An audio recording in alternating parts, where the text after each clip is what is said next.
state and territory governments say they were blindsided by the Health Minister's plan to reform the NDIS and introduce a new Thriving Kids support program for children with mild to moderate autism.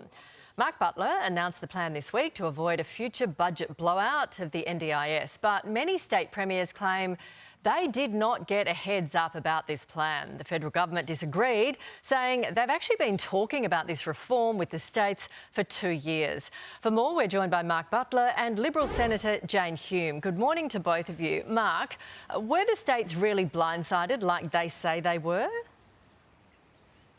As you said in your intro, Nat, we've been talking about this for 2 years and I got two particularly big pieces of feedback from them. Firstly, they wanted the Commonwealth to take more of a leadership role, so we'd have a nationally consistent position instead of 8 different systems in every state and territory. And they wanted us to commit funding on an ongoing basis rather than just for 5 years. And this week, I've done both of those things. So I think now the job for all of us is to get to work, to start to build this system that will help parents ensure that their kids are able to thrive. That's what I'm committed to doing with the states, but also with the community and parents themselves, obviously. So we've got New South Wales saying we won't sign a blank cheque. We've got Tassie saying they want details. Queensland saying they were left in the dark. Are the states just trying it on here?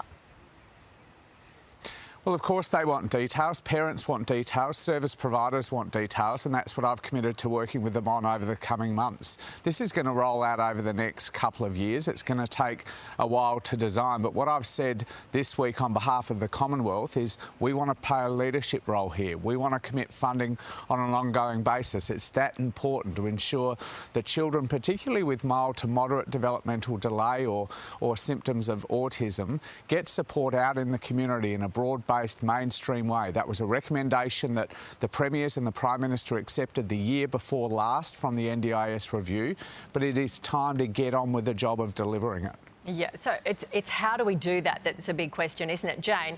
We had a mum on the 6 o'clock Channel 7 news last night. She said, my child is on the low scale for autism, but still can only go to school 2 hours a day. So who pays for everything else? How do we do that?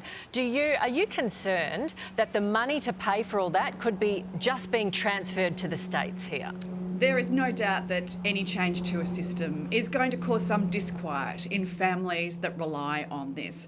But I'm going to say here, Mark is right. This is a recommendation of a review from 2 years ago.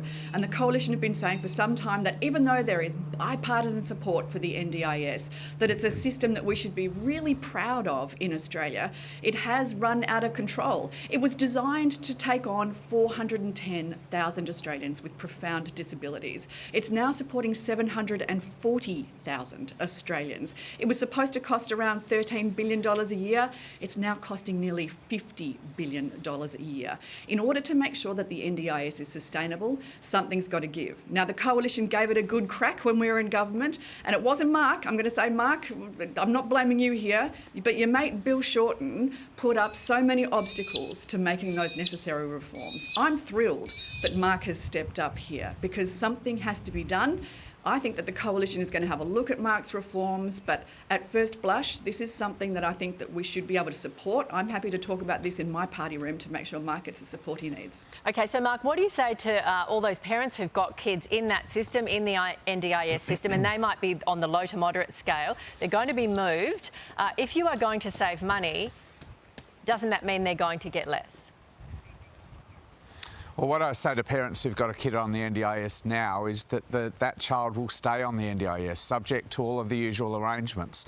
The NDIS will still be open to new children going on it until this scheme is fully up and running, which I don't expect to happen until 2027. So, obviously we're going to make sure that parents are never left high and dry, that they have the supports they need to ensure that their precious children are able to thrive in the community, at school, in childcare. We're all determined to do that, and no parent is going to be left high and dry. Jane, the other thing here that, you listen to Talkback Radio, people call in and they talk about their friends who are rorting the system, the providers who are charging huge money because it's got NDIS on it. Jane, how do we fix that? There is no doubt that more needs to be done. And while we know that some of the changes that have been made, that the Coalition have supported, have seen a wind back in the pressures on the NDIS, I think it can go further. And I was really pleased to hear Mark say that he would like to see the cost of the NDIS come back even further. So keep going, Mark. We will help you where we possibly can. Australians for generations are going to be relying on making sure we have a sustainable NDIS to look after our most profoundly disabled, our most vulnerable. The Coalition wants to help you with this. OK, that's great. Bipartisan support on something that is very important. Thank you both. Here's Shervo.